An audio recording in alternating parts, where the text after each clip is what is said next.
Hi sir, I'm Jerle L. Pahota from BSE 2D. I'm here to present some topics on environmental science. First one is the solid waste management. What is solid waste management?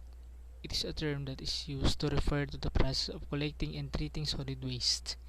It is also offers solutions for recycling items that do not belong to garbage or trash. As long as people have been living in settlements and residential areas, garbage or solid waste has been an issue. Solid waste management simply explain paghiwalay ng mga basura like pagre-recycle, paghiwalay ng nabubulok sa di nabubulok. Ayun lang yun. Ito. The primary objective or the goal of solid waste management is reducing and eliminating adverse impacts of waste materials on human health, sa kalusugan daw ng tao, and the environment to support economic development and superior quality of life. Ang issue kasi sa Pilipinas yung mga basura. Hindi lang sa mga cities, pati lalo sa pati sa dagat. Nakaka-epekto daw yun sa mga isda. Di ba nga may nangangabalita na may mga isda na nakukuha nakakakain ng plastics, which is not healthy.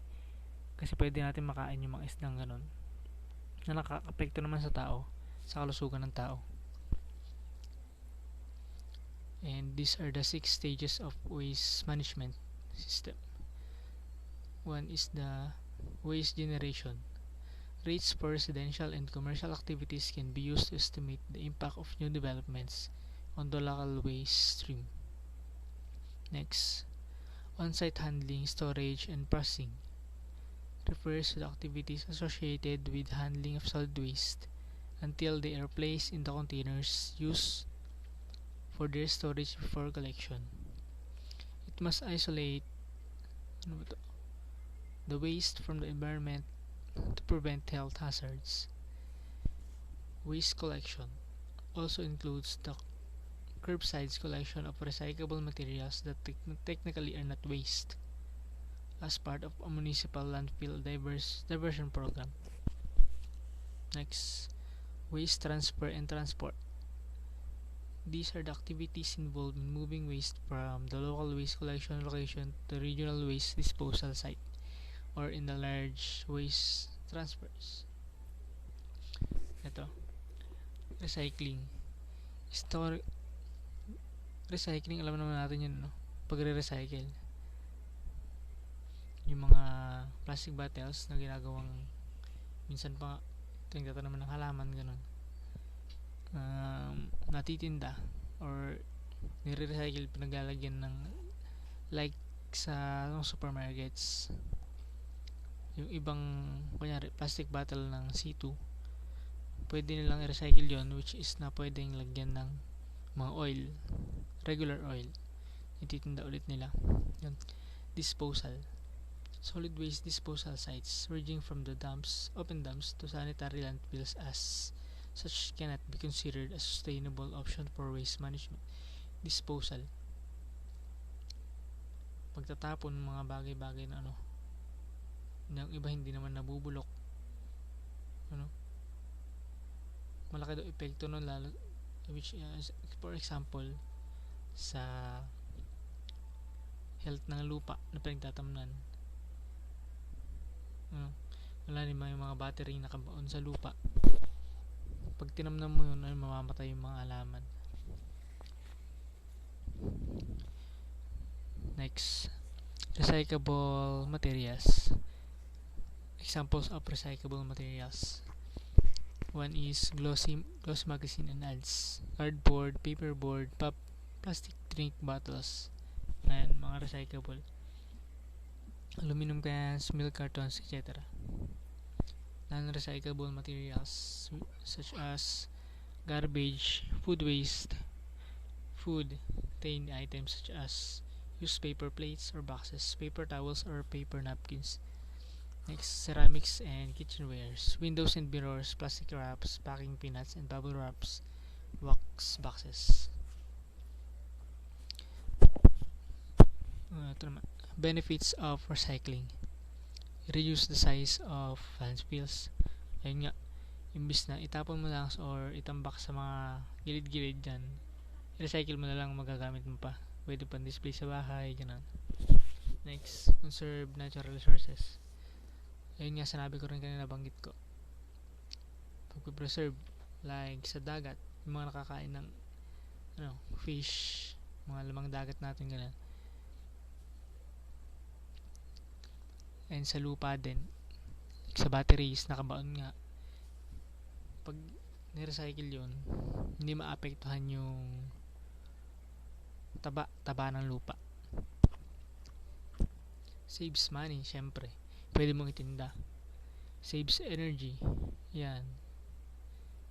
Next.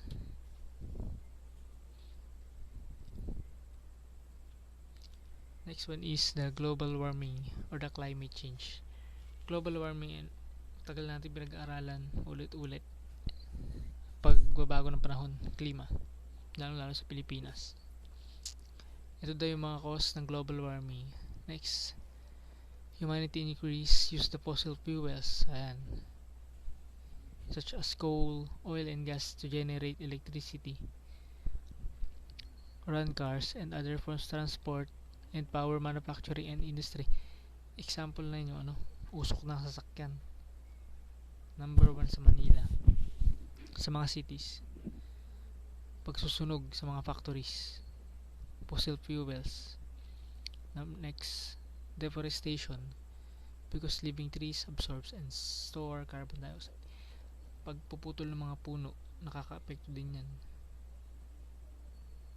Alam naman natin ng mga puno absorb and store ng carbon dioxide na ipoproduce nila as fresh air or the oxygen.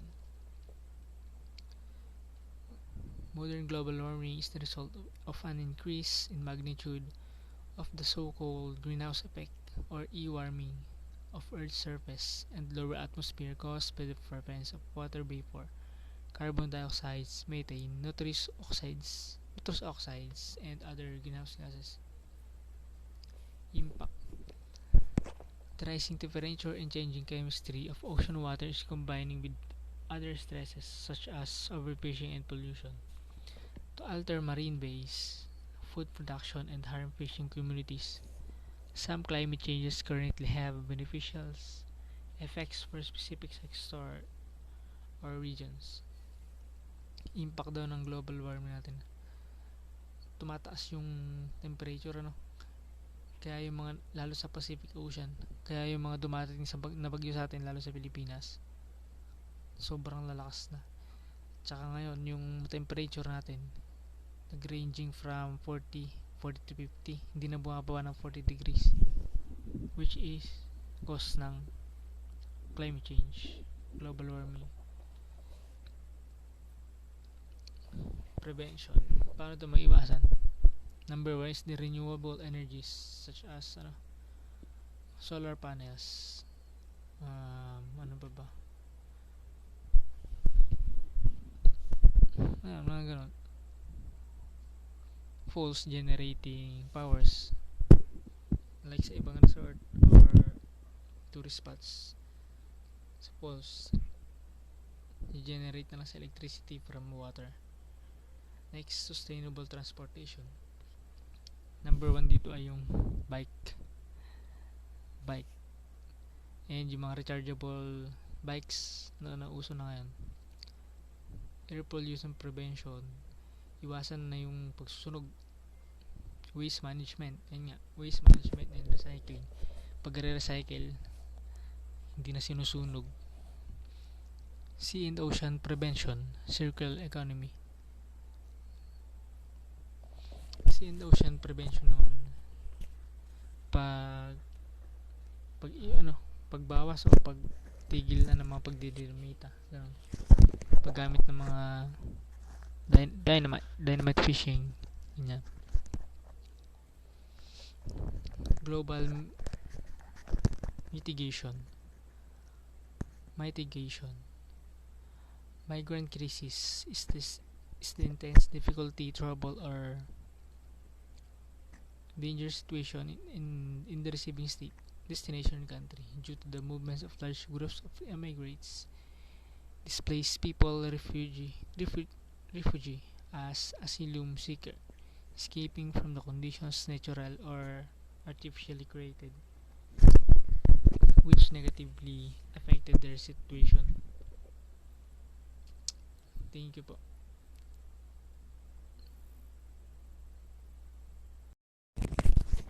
The next one is the flood control measures.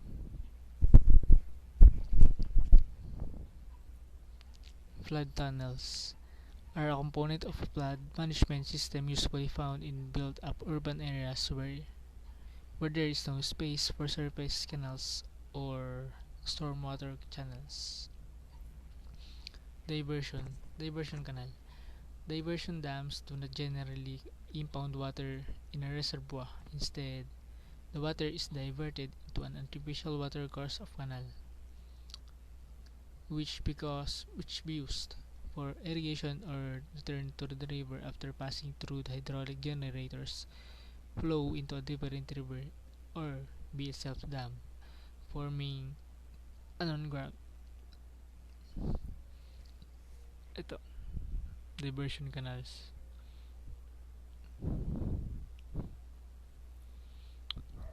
River dredging is the act of removing silt and other materials from the bottom of the bodies of water. As sand and silt washes downstream, sedimentation gradually fills channels and harbors. Dredging is the removal of sediments and debris from the bottom of lakes, rivers, harbors, and other water bodies. Ito, example ng dredging, river dredging.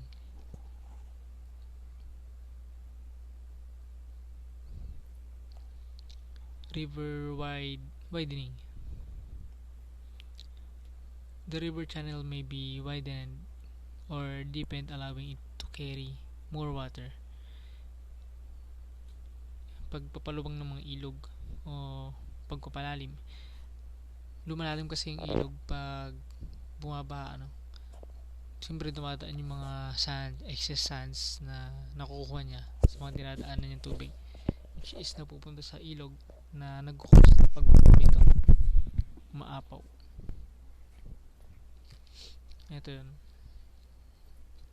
Seawalls is a form of coastal defense constructed where the sea and associated coastal processes impact directly upon the landform of the coast.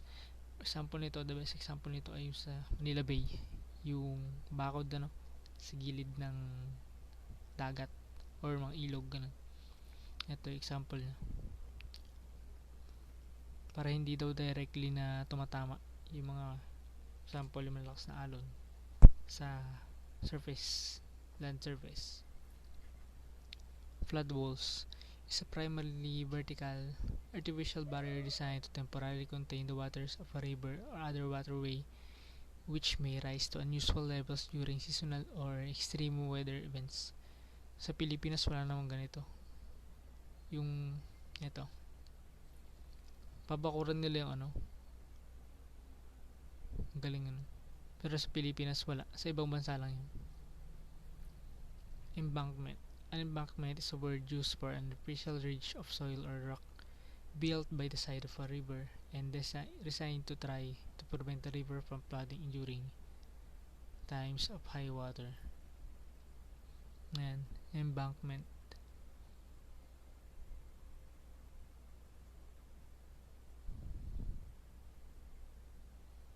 Pag-imbak ng tubig, example nito, dams. A levee is a natural or artificial wall that blocks water from going where we don't want it go. Yan. Levees, example. Dams. A dam is a structure built across a river or stream to hold back water. People have used different materials to build dams over the centuries. Ancient dam builders used natural materials as rocks or clay. Modern day dams builders often use concrete. Man-made dams create artificial lakes called reservoir. Yan. Example namang dam. Alam naman natin lahat yung dam. Flood control measures. Number 1, control the water level. Sabi ko kanina, pagbibuild ng dams, example, checks dams, build barriers or the levees. Pag embankment, flood walls, seawalls, build barriers yung paglalagay ng mga bakod nga, like seawalls, ganyan. Alter the river channel, widening and dredging, diversion canals, and control land around the rivers, build large floodways and sewers. Ito na yung mga cause ng flooding. Heavy rains, syempre, overflowing rivers, and then broken dams, urban drainage basins, storm surge or tsunami, lack of vegetation, melting snow and ice. Sa Pilipinas, ang nagiging problema naman natin, bukod sa malalakas na ulan, na which is normal naman, ay yung basura. Kaya bumabaha, nababarahan yung mga canals natin or ilog, kaya umaapaw, which nagkukos ng floods lalo sa Manila or mabababang area sa Pilipinas. Yalto, melting snow and ice. Sa pagpatuloy pang tumaas yung mga di na iwasan na global warming na lulubog na tayo, baka Pilipinas din lumubog na rin sa Pacific Ocean. Natutunan yung mga icebergs na malalaki sa North Pacific, Antarctic, ganyan. Lulubog tayo, Pacific Ocean. Legit yun, which is true.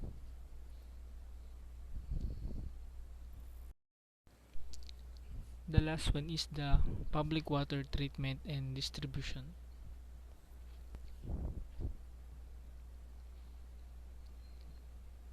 Alam naman natin pag sinabing public water treatment and distribution, yung mga water stations na pinagbabayaran natin tubig, like Nawasa, yun. And we have stages of public water distribution. Number 1, ito. Explain natin isa-isa. Collection, screening, straining, coagulation or flocculation, sedimentary and classification, filtration, disinfection, storage, and the last one is distribution. First one is the collection. Community water systems system obtain water from sources, surface water, and groundwater. And the surface water, like example nito, river, lakes, oceans, reservoir, stream. Groundwater naman located below the ground. Collection, pagkuha ng mga tubig, gumagamit ng mga pumps sa ilalim ng dagat, pwede ilalim ng underground ng lupa, o kung minsan gumagamit din sa mga ilog para makuha yung mga water na which it distributes pa mga for agriculture purposes. Next, and yung mga pinagkukuha natin, collection, na gumagamit ng mga water pumps, most especially poso, ganun. Ito na, next one is the screening and straining. This is the first unit operation used as wastewater treatment. Screening removes objects such as rags, papers, plastics, and metals to prevent damage and clogging of downstream equipment, piping, and automatic. Screening from collection, which is dadaan siya sa screen bars, malalaking bakal, screen, magsasali ng para hindi daw masama yung mga rags, papers, plastics, and metals, woods, etc.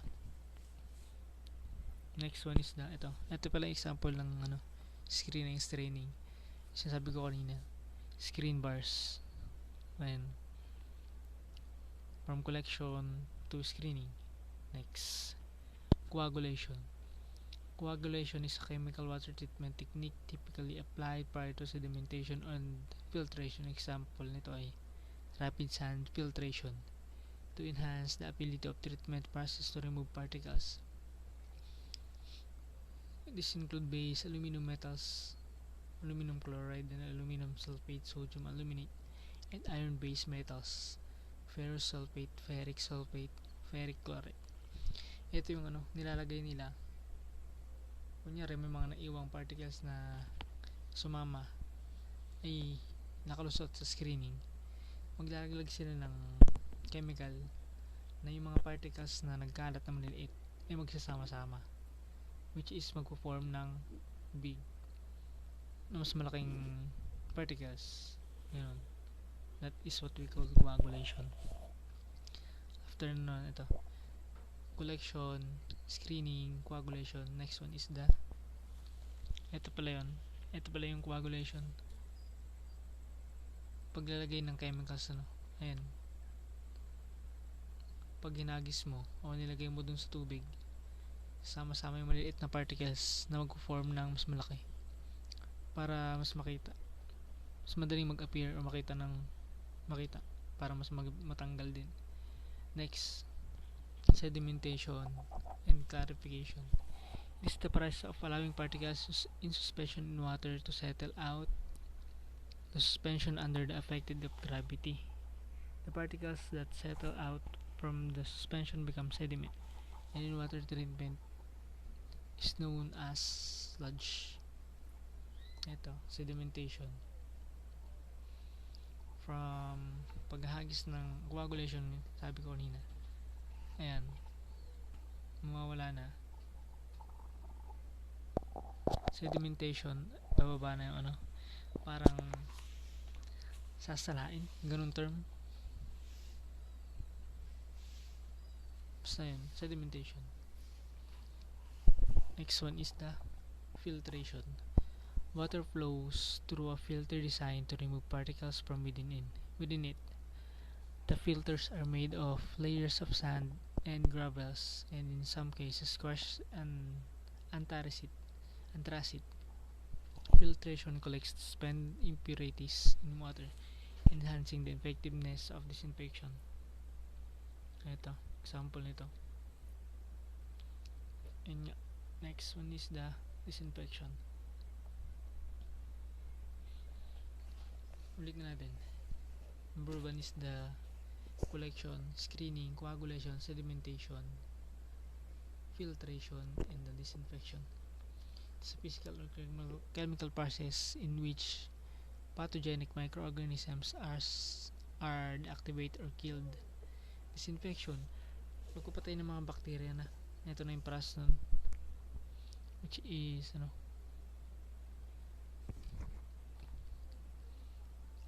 pag-added na ng chemical para pumatay ng mga microorganisms na hindi natin nakikita. That is what we call disinfection. Ito,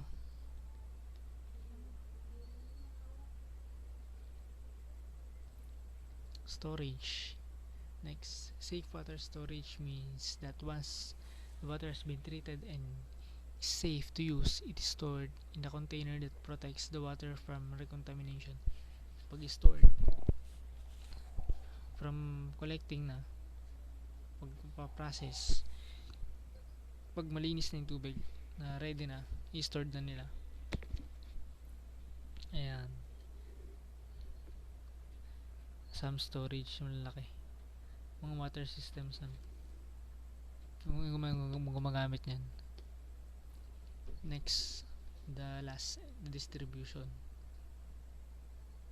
Alam naman natin pag sabing distribution, di-distribute mo para magamit ng neighbors or mga paligid, mga tao.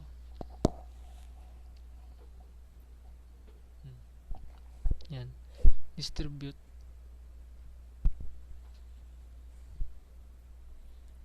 Thank you.